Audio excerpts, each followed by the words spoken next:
WVTC Radio Detroit.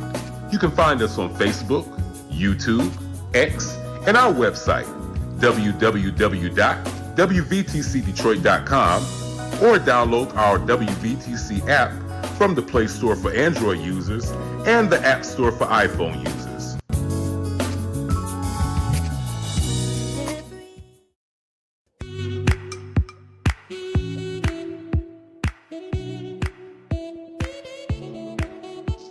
Thank you for tuning to WVTC Radio Detroit and the Community Bell Show with your host, former Wayne County Commissioner, Edna Bell.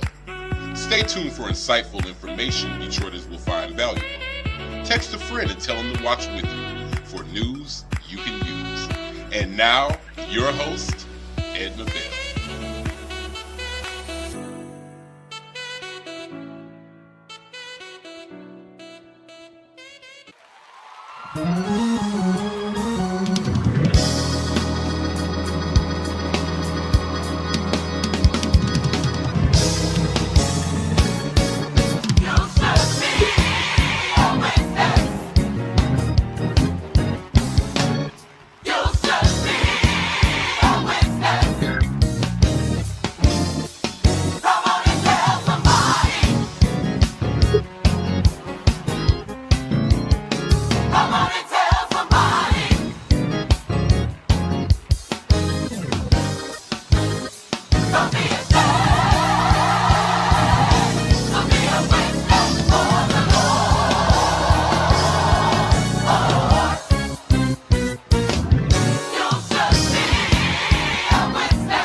Hello, hello, hello. It is Monday at 4 o'clock, so it must be the Community Bell Show. Thank you so much for joining us. As always, we're glad to have you from all over the country, all of our wonderful watchers and listeners. Thank you for joining us. It's Detroit, and it's 50 degrees. You know, it's February 20, whatever this is, 4th. This is interesting, and it's sunny, but we're happy about it. We're not going to complain about it, are we, Keith? Yeah, the last 2 weeks before that, yeah, I was wearing a face mask. Yes. So we're not going to complain about it. We're happy to have this weather. And for those of you in other parts of the country who are having weather that isn't so great, we feel sorry for you. We wish you well, but we're doing okay here in Detroit, so we're glad about it. I have with me a guest, and I'm not going to do a lot of talking to intro today because, he's got a lot to say, so I'm going to let him do a lot of talking. But my guest, and I'm going to go back to when I first met him well over 25 years ago. Um, we were members of the 14th District Democratic Party. Yeah. We were kind of, I was a little bit younger, so I was a lot out more, doing stuff more, knocking on doors and passing out literature and campaigning. Keith was a Wayne County Commissioner. Keith transitioned from Wayne County Commission to working with the Sheriff's Department as recruiter. And boy, was that important that we have young folk who look like us in police organizations around the country. Then he decided, well, you know what? I think I'm going to continue to help young people, and I'm going to work with young folks in the sports arena and track. And now he's doing great things with this organization. He has a great track event at Wayne State University every year that's you can hardly get into. And so that's just my introduction to my friend Keith Williams. Keith, I'm going to let you talk about from whence you came and why you did it and all those kinds of good things. So what made you decide you wanted to do some of those things? It all started from when the lady came up from Macon, Georgia, on the north end, saw my daddy, who was born and raised in Hamtramck. Somehow they hooked up, and those beautiful genes got together, created 9 kids. Oh my, 9! And we moved from Hamtramck to Black Bottom, 3154 4th Street. Okay. I was born in Women's Hospital, and then my father got a little payday, and he moved from 3154 4th Street to 15763 Homer, down the street from University Detroit. And to me, that was a brilliant move, because how many Black families will find a location with a college and buy a house? Mm-hmm. And all my backdrop, all my life was University Detroit. And then my father was a great baseball player. Oh. And from Hamtramck, I got pictures. I can pull it up. Pictures of my father when he was a little boy, 15 years old. They back in those days, they got some bars and stuff to sponsor them, and they played sandlot baseball with with the new Hamtramck, the old Hamtramck Stadium. Mm-hmm. That's where they played. Mm-hmm. That's what the home of the Negroes. And I think it was the Stars. Mm-hmm. Okay. Yeah, I know the area well. My husband, James Bell, Alicia's father, grew up in Hamtramck. Oh, wow. And right by the field. And his, in those days, your relatives were right there. So his grandparents lived right down the street, and they lived a few houses down. And all that, And so, that was a part of his growing up, that baseball field. And they moved not far away from there to McKay Street. Wow. And then Nevada, which was right down the street. My father stayed on Dyer. He was born and raised on Dyer. He was out of 11 sisters. He was the only boy. Wow. Okay. Something. And it's so ironic that I listen to these health scares now with tuberculosis, measles, and all that other stuff. 2 of my aunts died of tuberculosis. A man brought it into the house. Wow. And my aunts contacted it, and they didn't live long. They'd be 16, 17 years old. And in those days, Herman Kiefer was the tuberculosis hospital. Yeah. That's why it's such a massive area, because they had all those buildings, and that's where the patients stayed. Oops, let's turn. But I meant to ask you to put that on silent. Okay, it's okay. But that's where people stayed when they had tuberculosis, with Herman Kiefer, and they have all those different buildings for them to stay there. So a lot of people don't know that Detroit history. Yeah, and then I had a younger brother named Dennis. I was born in 56, and Dennis was born in 1959. He at age 2, he died in my mother's arms. Every family member was around him. When he died of measles and pneumonia. Wow. And we couldn't, back in those days, Black folks couldn't get access to health care, or they wouldn't come out to your house. Mm-hmm. And my mother did the old-fashioned, all the remedies, all the remedies that they were taught. Mm-hmm. And he passed away, but where I get my genes from is my father. Yeah, put on silent. And my father was baseball coach. And when my father was a baseball coach in the early 60s, and then later on, when he retired, he had a stroke and he had to retire. Mm-hmm. He became the block club president after Isaiah McKinnon's father. I'll be there. Okay, so my father every day until the day he died.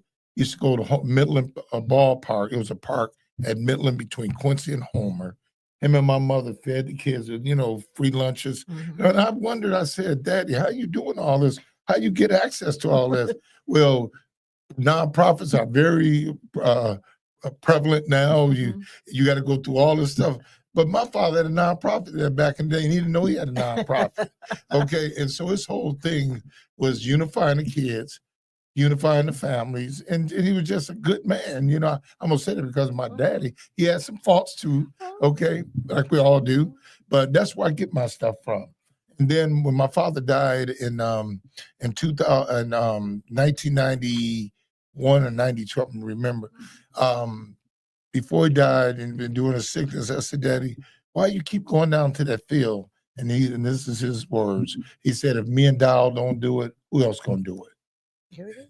And so I don't need money to do what I have to do because I do it from the heart. And it's always been with me. And so I can't deviate from it. There it is. Yeah. And when you do it from the heart, somehow stuff comes to you. Yes. When you aren't even thinking about it. Yes. It just shows up and you think, oh, thank you, God. But I wasn't even thinking about that. And there it is. In my world, this nonprofit world, all the money's been going to PAL. Because Coleman Young started PAL, Police Athletic League, him and Dick Knight Training Lane, then subsequently Willie Horton. But all the money goes to those guys, the boys and the boys club, the YMCA, and all that stuff. But me, if I don't get a little help from your daughter every year, and I think I am in a commission district, but I don't get no help, but I don't complain. You just go do. I'm gonna find a way. Right, like today, I do Soul Day every year at Northwest. I didn't hear that from Clarence Pee Wee Harris. Okay. And I had a guy come over. I said, man, well, how are we going to put it together? He said, we're going to get it together. And since I started it had laid dormant since 2008. And so when I took over in 2019, I went from 1,500 and then I had that COVID period, but I've been averaging 4,000 to 5,000 people at a free event. No problems, never had problems. A family friend day. And Northwest's rich history comes to fruition every time. There it is. So that's me, so it just happens. It happens. It happens. But you gotta have some background to help it happen. Yes. It doesn't happen without background, without people who trust in you and support you. It doesn't happen. Tell it to these young folks. I know. They think they're supposed to leapfrog over every mountain. Yes. And right then away. we're supposed to get out the way. You move because I want. Yes. I haven't done much to get it, but I want it anyway. Yeah. I see you with it. Wow, you got it. I want it. Yeah. Well, And they get mad with it too. Oh, yeah, I know. Yeah, but you gotta. My mom used to get that ironing cord out. Ooh, don't talk about it, or make you go get the switch. Yeah, clean the leaves off of it. Yeah, make it your own switch. Oh yeah, I remember those days. Hey, my mom was a terror. I'm looking at her right now. 9 kids, she had to be. Hey, she had to be in control. She ran our house, and I'm telling you. And I'm gonna tell you something. We didn't miss a meal. There it is. I don't ever remember being hungry. No. And we grew up in the projects. And I don't think any of us knew we were poor until we got grown. Yeah. Yes. We didn't know we were supposed to be poor. We always had a place to live and we always had food. Yeah. So we got to be going off to college stuff. Oh. But they say we're the poor people. But think about this, Commissioner. Back in those days, you didn't hear cancer running through the Black family. No. It was very rare. That was a rarity. A rarity because we ate beans. We ate them proteins. That's right. We ate greens. Yeah. Hey, we're going back down memory lane, but right. I experienced that. And we had Kool-Aid. We didn't have all this pop and stuff, but Kool-Aid, that was what we had. And then my mother turned some ice cream. Or sugar water. Yeah, sugar water. Mayonnaise sandwiches. Mayonnaise sandwiches. And syrup sandwiches. So you said I call them sandwiches. Yeah. So there's some things that went on that I think kept us healthy. Yes. And you couldn't stay in the house all day. Yes. Once Yeah. you got your chores done, your mother would say, "Get out of here, go play, go somewhere and run or jump or do something, but you can't stay in the house all day." And wasn't no mega church, it was neighborhood churches. Neighborhood church, that's right. And, and they raised their money through fish dinners, chicken dinners, and everybody helped with the church. Now you got to have a credit card when you go into church, okay? And they got special parking for when you're in the neighborhood church. You just find a spot, Well, see, I don't know about those churches where they got special parking. My church, you just park where you get to. you park where your car gets to. And speaking of my church, we got a pastor. We got a new pastor after 8 years. We have a new pastor. What's your church? New Prospect Missionary Baptist Yeah, Church. I know. Because you know I was that a 'cause member. you remember. Yeah. I was a member. Well, we finally have a new pastor, Reverend Davis, and we're just so happy. As people kept asking me, well, when are you going to get a pastor? When are you going to get a pastor? It took a long I time. said, when God says we're going to get a pastor. It's not up to us. God will work this out. And it just so happens we got a new pastor in our 100th anniversary year. So I'm going to tell you this. I never left the church. Well, come on back. No, I'm going to tell you why I never left the church. Why?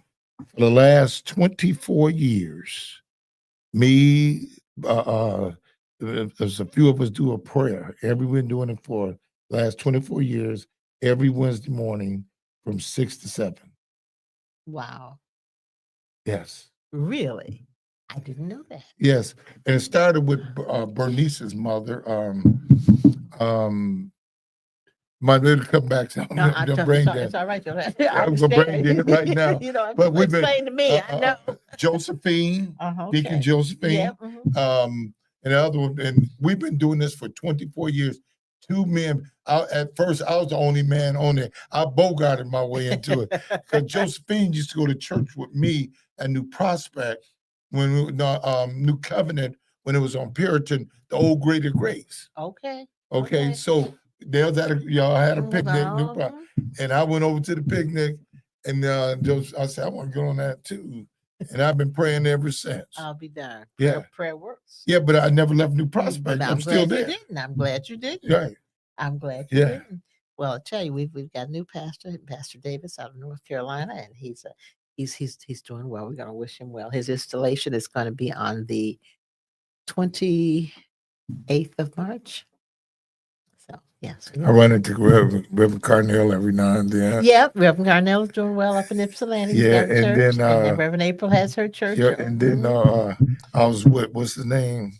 The other pastor. Reverend Craig. Reverend Craig. I was with him. That's my family. Yeah, it was talking. As a matter of fact, where were we at? At Alicia's breakfast. Yes. So we've had some good time. As we talk about churches, I need to throw that in there. I'm going to have. I was at Reverend April's last year. I was at Jeffrey Robinson, Dr. Jeffrey Robinson's church on the east side, down the street from where Jewel used to live. It was Mount Calvary or something like that. But she tore it up like she always she can preach. Yeah. Oh yeah, she can preach. Yeah. April had been a New Prospect. Well, that's when she was born. New Prospect. Yeah. But we're talking about where a family starts. Yes, that's where it started. Yes. That's where it started. Exactly. But it's a good thing. But I want to go back to. I want to talk about your young people and the organization you have put together for young people. It's off of Courageous. Yes. It's called Courageous. Courageous. And you got that wonderful facility over there off of Schoolcraft. You got to see what I've done to the facilities. I sold one part of the building where the batting cages were at. Oh, okay. Okay. It was sucking a lot of money out of my, my savings and stuff. And then I wasn't appreciated. Baseball is my love, okay? And I was trying to bring baseball back to Detroit. But I had Rosedale Park baseball, they never come down there. They went to Novi instead of coming down the street. And so my thing is, as I was talking to this wonderful lady in this beautiful radio station, and we got to support each other. Why take your dollars to Novi when you're in the corridor from Brighton, Novi, where the Ku Klux Klan used to party and had their meetings at? And so why would you go out there and I'm in the hood dealing with a water runoff a few blocks away? Not even miles, blocks. And then you're gonna be safe because I'm not gonna tolerate garbage. And look what happened. So what I've done now eventually, and I'm gonna get it back Mhm. because he's at a period now where I can get it back. Okay. So, and so what I'm doing now, I'm gonna turn the whole complex into an entertainment venue. Okay. So for neighborhood, I'm looking for the neighborhood jazz player or the new gospel singer or something like Mhm. that. And we need to build our talent. And then when I reflect back on what Motown did, that was one of the greatest organizations that to me in the history of the country. Yes. Because what it did, it took the church. He was brilliant He to was take brilliant. the church. Mhm. The church was his talent base, Mhm. and he created this mega Entertainment facility. facility. Yes, Incredible. Incredible. So where is Courageous Courageous located? is my headquarters at 2727 Kresge's. I'm in the Kresge building, Okay. 2nd Avenue. Oh, you're okay. I got a suite there, Okay. but all my activities, you know, I'm orchestrating all of that. Mhm. The entertainment complex is at 12901 Auburn Street. Yeah, that's where I went. Yes. And there was something that was going on, and when Alicia and I went there, and it tables all set up, and it was just a beautiful facility, and people just don't know it's there. And It was great. and then it's as well it's safe. Yeah, and it's secure. It's like by itself. You can down only the go street one and way. You say, oh, Yeah. look at this. Yes. And then I done put a lot of money to put windows and stuff because you have to have, if you want people to come, it's got to be first class. Yes. Yes. You know, but Courageous I started in 2012 with one track meet. Now I'm in April 29th at Wayne State. I have a partnership with Wayne State Mhm. because when I was a county commissioner, I helped put the track in. Yes. And we used some of them county park Oh, dollars. yes. And I told the guy, I said, when we do this, we got to make sure it's open to the public. Mhm. If you want to use your tax dollars. That's right. And I'm not giving anything to be free, but this track meet, I done already got 40 high schools already signed up for the track meet. You know, I heard about it a few years ago, and I thought I'm gonna have to get down there one day. And I haven't gotten down there, Yeah. but from what I see in the news media, I mean, it's Yes, jam packed, thousands of people. that's in July. But in April, it's going to be jam packed. But in July, look what I got going. I created this Olympic style game. We got swimming. We got girls. I'm adding girls volleyball, basketball, track and field. What else? And baseball. Wow. Girls softball is an Olympic style game. Everybody get trophies. Okay. Now And that's in July. that's in July. That's in July. July 12 and 13. And that's at the Wayne State At Wayne University's State. track field. Yes. Mhm. And then July 26th, I'll go to Northwestern and do Soul Day. Okay. And then in August, I'll go to Oakland County and do Oakland County Soul Fest. Okay.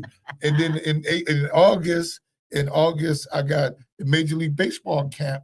All the Major League Scouts come in and take my Your little babies Mhm. and train them. I already had them in a Martin Luther King birthday. I had 7 Major League Scouts come and these kids had a terrific time. But what's so sad, the jealousy of us. I only had 10 kids and they didn't have to pay for nothing. They didn't want to come out in the cold. It was too cold. Oh, stop. So, so my whole thing is, despite jealousy, despite the evil spirits, I got God on my side. Well, Yeah. what's for you is going to be for you. Yes, yes. And nobody can take that. What's for you is going to be for you. God will take care of that. And what I've gone through health-wise, Yeah, that health challenge has been, again, yes, God is taking care of you. yes, yes. Yes. And so my wife, Mhm. Kathy's been very supportive of what I've gone through, Mhm.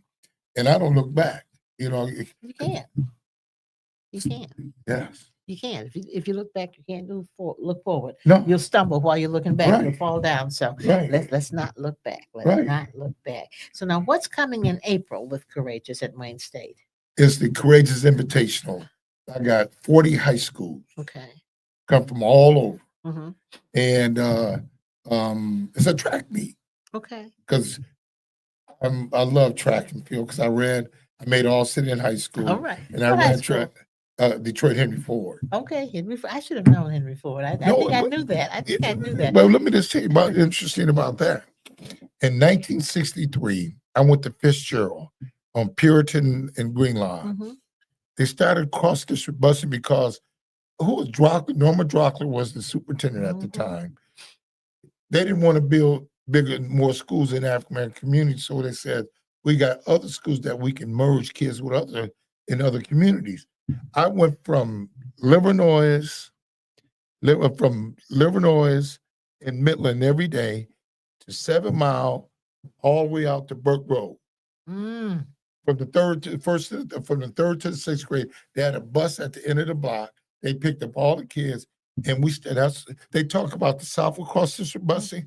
I was part of that from the third to the sixth grade. I remember busing, and my kids went to Barton Elementary School. Yes, same. And they wanted to do that to bus, and the parents said, "No, you're not moving our babies.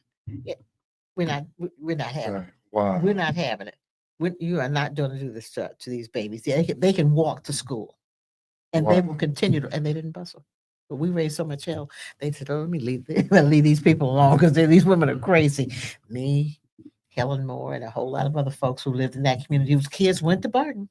They said, "No, we're not having it. You're not busing our kids." And that's how I got involved in all this stuff. I eventually got involved in because they were trying to bust these babies. There were babies, sixth grade. I was in the third grade. I'm telling you, my mother never have happened. And I'm gonna tell you, when the first day they used the N word, and so, and then when I got to the sixth grade, getting ready to go to the next level, go to middle school, a white kid had to take us home for breakfast or lunch. And to this day, I'm still trying to find Joe Rosenberg. Wow. Joe Rosenberg took me home with him, and then we went from McKinney to Metatol. Now this is another different. Now Metatol was different. All the rich kids, all the kids' parents that came from black kids, their parents had some wherewithal, teachers, lawyers at the time. They came from Russell Woods, Oakland Boulevard. Isn't that interesting? Russell Woods. Was all of them. They all came from there, and they came to Metatol. And these are came from prominent families. And I tell people that to this day, there was an experiment that went right. And it helped me to see the other side. Okay, how other black people live that went to college or businesses and so on. Yes, yeah. And I still to this day I have a friend named Nancy Flake, Dr. Flake's daughter. They had a white piano. Oh wow, that struck you. I guess a white piano. Yes. So what I'm saying, Commissioner, is that we can't limit our spaces. No. I don't know why we do that to our kids. That's right. Some of them kids, I can go back to my neighborhood. Them brothers still live there. Yes.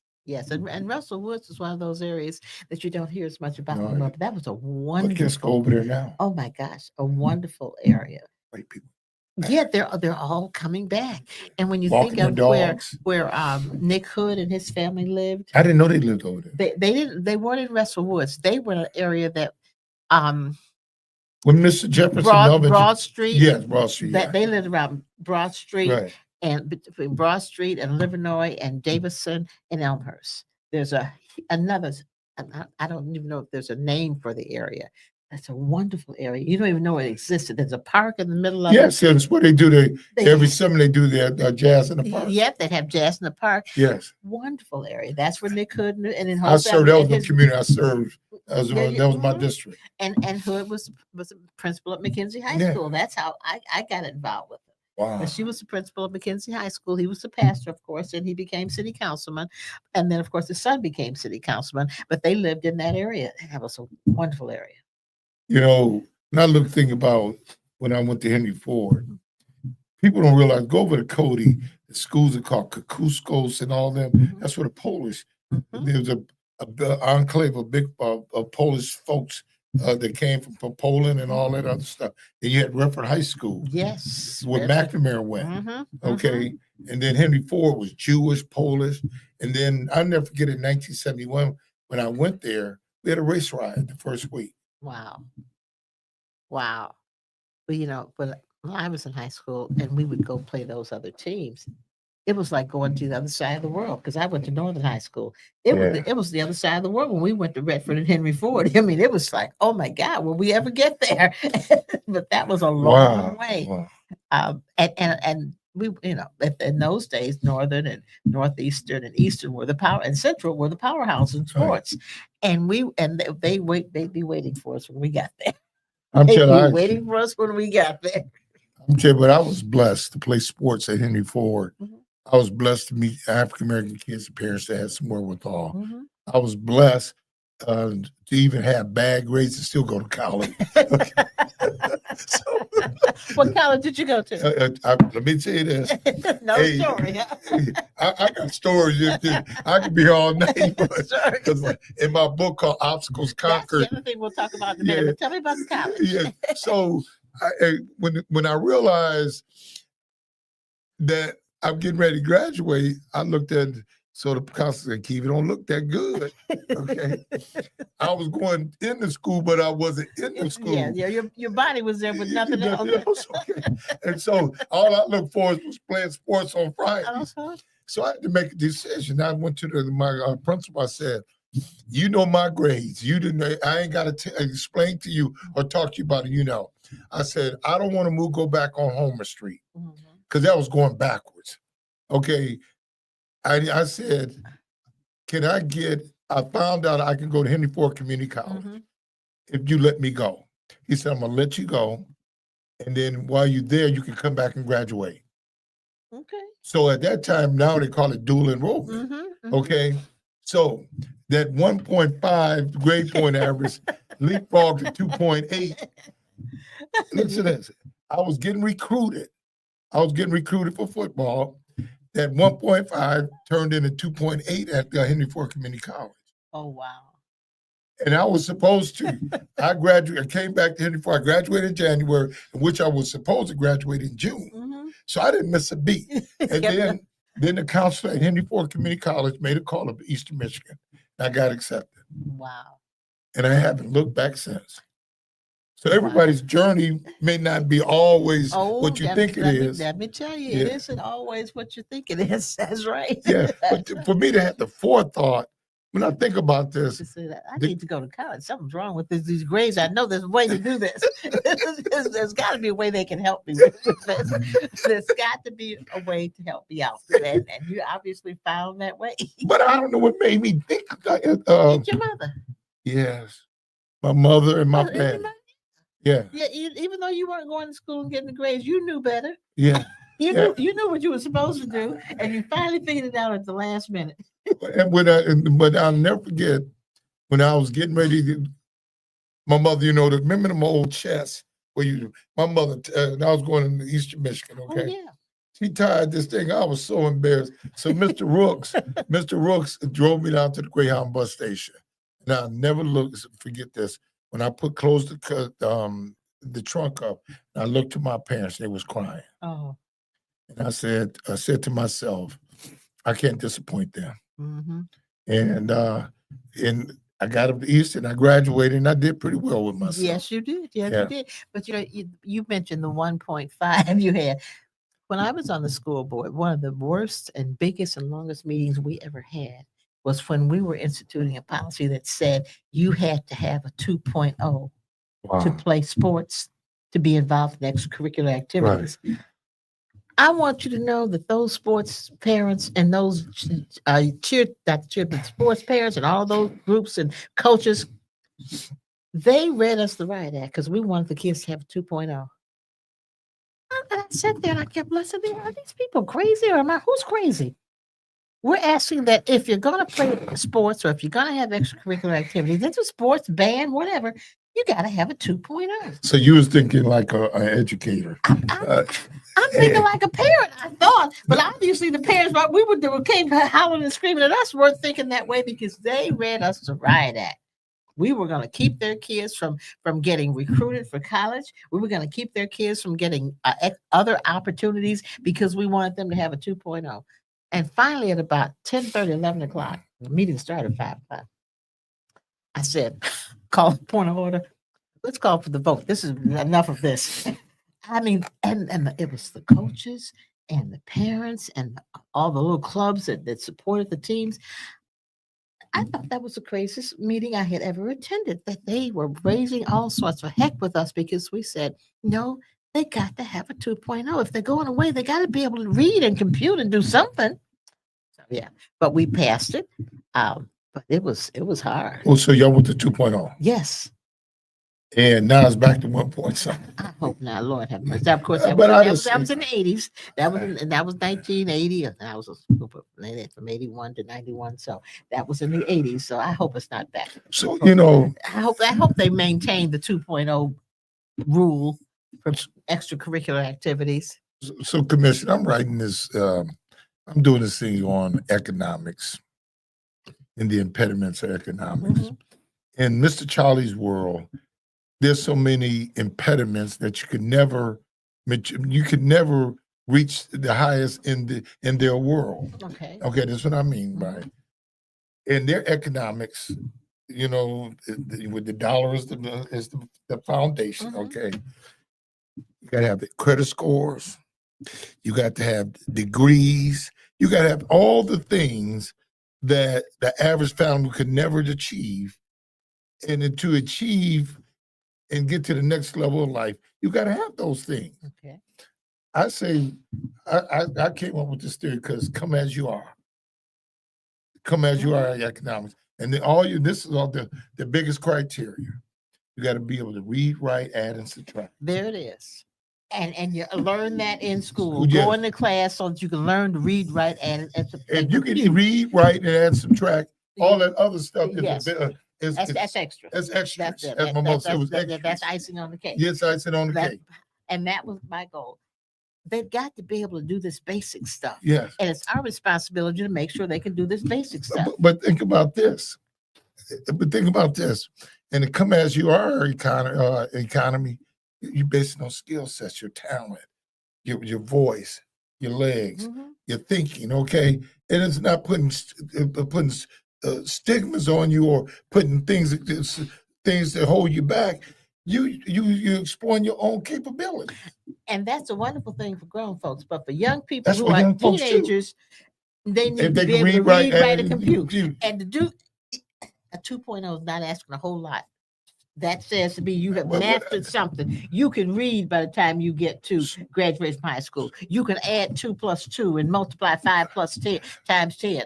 That's all I'm asking. But see, this is the problem. This is the thing. Come as you are don't mean you can't. You come as you are and you No, can't. what read. I'm saying, if come as you are, is using your talents with the basics, Mhm. the foundation, There the you go. foundation. You gotta have the basics. That's all I'm asking. See, You gotta have God the gave you that voice. Yes. That voice. God gave you those legs and that Yes. and that skill set. Use it. You got to use it. I agree. You I gotta agree use with that, but I also agree that you got to have, if you're in high school and if you're a young person, you got to be able to read, write, and compute, and you got to have at least a 2.0 that says that you can read, write, and compute. But you got to look at me. Yeah. And look at what you had to go through to get to where you are. If you had been going to class and gotten that 2.0, you would have to go to the principal and say, okay, help a brother out. hey, help a brother out. I did ask you, help a brother out. Because I was going back to the neighborhood. That's right. You know your mother and father going to kill you. Yeah, no, if you didn't graduate, they're going to wear you out. Because Commissioner, every time I walk down the street, brother nodding and all that stuff, they was high. I didn't want to be a part of that. Exactly. So you had enough sense. You But I had a mother you had and a mother father. and father that made sure Yes. you understood the difference. And that iron according them switches. And they worked. They worked. Yes, sir. Yes, sir. Thank you so much for joining me today, Keith. I am so glad you had a chance to have this conversation. We're gonna have to do this again because we didn't even talk about the book. Tell me what the name of the book is. It's called Obstacles Conquered. And the moral to the story, we got obstacles in life, but we got to conquer them. We can't keep dwelling on the negative. We got to dwell on the positive. And I just want to tell people this. I had prostate cancer. They found a tumor on my chest 14 years ago. The prostate, it was undetected now in January. They found a little movement. But guess what? God is good. Yes, he is. I'm going to get through this.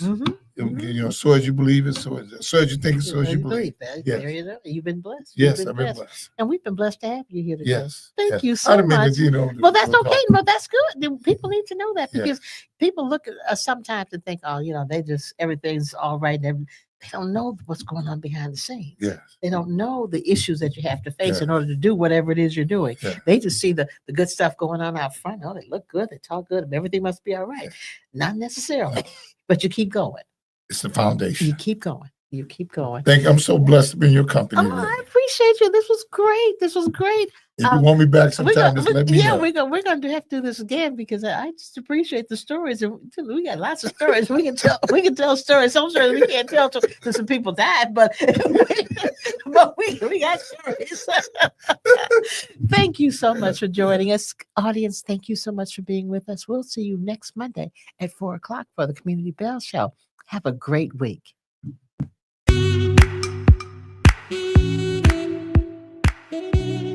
Thank you for listening to Community Bell with your host, former Wayne County Commissioner Edna Bell. This broadcast was brought to you by WVTC Radio Detroit. You can find us on Facebook, YouTube, our website, www.wvtcradio.com, or download our WVTC app from the Play Store for Android users and the App Store for iPhone users. If you've enjoyed this broadcast, tell a friend to tune in. We'll see you next Monday at 4 p.m. Eastern to the Community Bell Show, right here on WVTC Radio Detroit.